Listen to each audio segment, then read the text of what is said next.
Ito ang C5 MRT-10. Ang C5 MRT-10 na proyekto ay isang iminungkahing 22.5 kilometers na karamihan ay nakataas ang sistema ng transit ng riles ng metro. Ito'y idinisenyo upang mapahusay ang pampublikong transportasyon sa Metro Manila. At bago natin ituloy, kung ikaw ay bago pa lang sa aking YouTube channel ay huwag kalimutan mag-subscribe at i-click na rin ang bell icon para lagi kang updated sa mga bago kong upload video. Wala pang opisyal na update para sa C5 MRT-10 project ngayong November 2025 dahil ang proyekto ay nasa ilalim pa rin ng evaluation at pagpaplano. Ang C5 MRT-10 project ay isa pa ring panukala, proposed project, sa ilalim ng Public-Private Partnership PPP, program ng gobyerno. Ito ay isang unsolicited proposal at sa madaling salita, hindi pa sinisimulan ang konstruksyon. Ang C5 MRT-10 na proyekto ay isang iminungkahing 22.5 kilometro na karamihan ay elevated railway transit system ng metro na idinisenyo upang mapahusay ang pampublikong transportasyon sa Metro Manila. Ang linya ay lalawak mula sa Commonwealth Avenue sa Quezon City hanggang NAIA Terminal 3 sa Pasay City, na babaybay sa mga lungsod ng Pasig, Makati, at Taguig.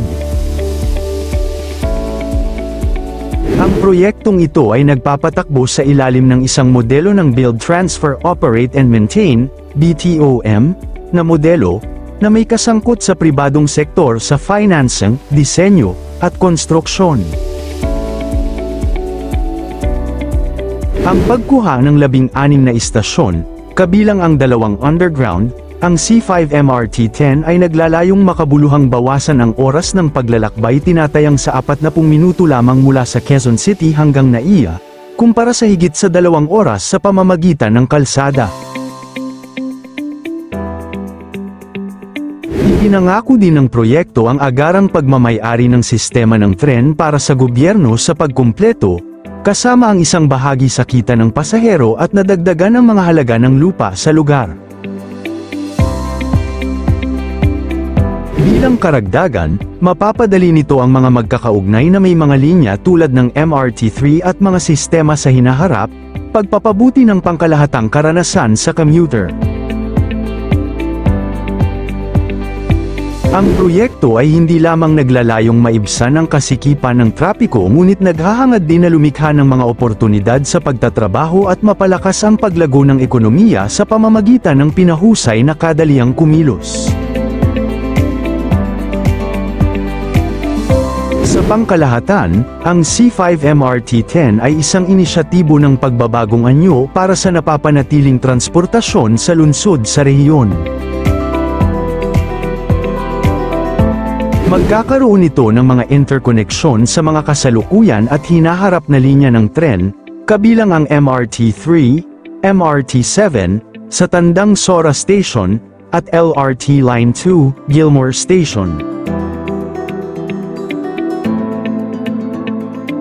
Samantala, sa kasalukuyang November 2025, ang MRT-7 project ay patuloy na sumusulong, na may pangunahing pokus sa pagkumpleto ng mga pasilidad at istasyon sa Quezon City.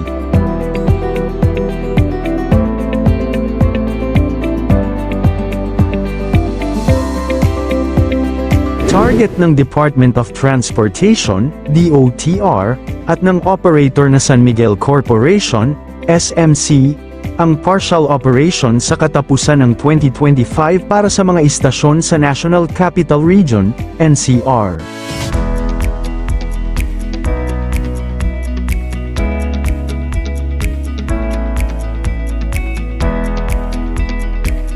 Inaasahang magsisimula ang partial operations ng 12 istasyon, mula North Avenue hanggang Lugro Station sa Fairview, Quezon City, bago matapos ang taon.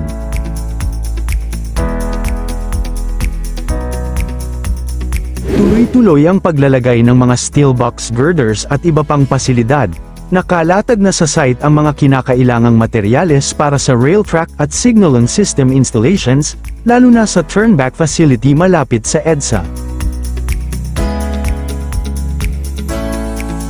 May mga ulat na nagkaroon na ng test runs ang ilang bagon ng tren sa iba't ibang bahagi ng linya, kabilang ang sa Don Antonio at Regalado Avenue stations. Ang buong operasyon ng lahat ng 14 na istasyon, kabilang ang mga nasa Bulacan, ay inaasahang mangyayari sa 2026 o 2027, dahil pa rin sa mga issue sa right-of-way, ROW, sa San Jose del Monte Depot area.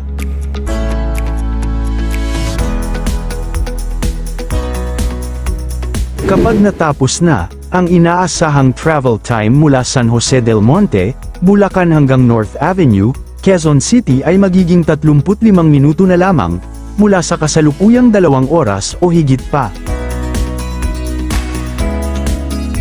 Pumasok ang SMC sa isang operasyon at maintenance, O&M, agreement sa Korea Railroad Corporation, KORAIL, para tumulong sa pag-set up ng operational systems at safety protocols.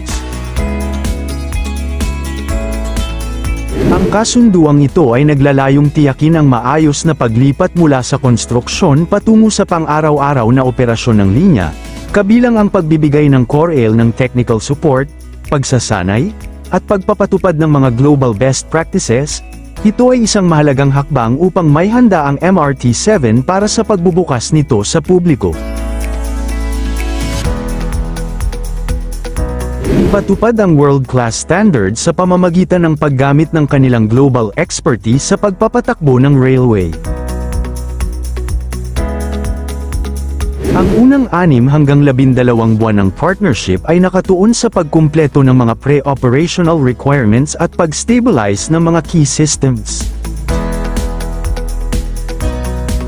Mapabuti ang mobility at mabawasan ang oras ng biyahe sa pagitan ng Metro Manila at Bulacan. Inaasahang magdadala ang sistema ng release ng 300,000 mga pasahero sa inaugural year of operation.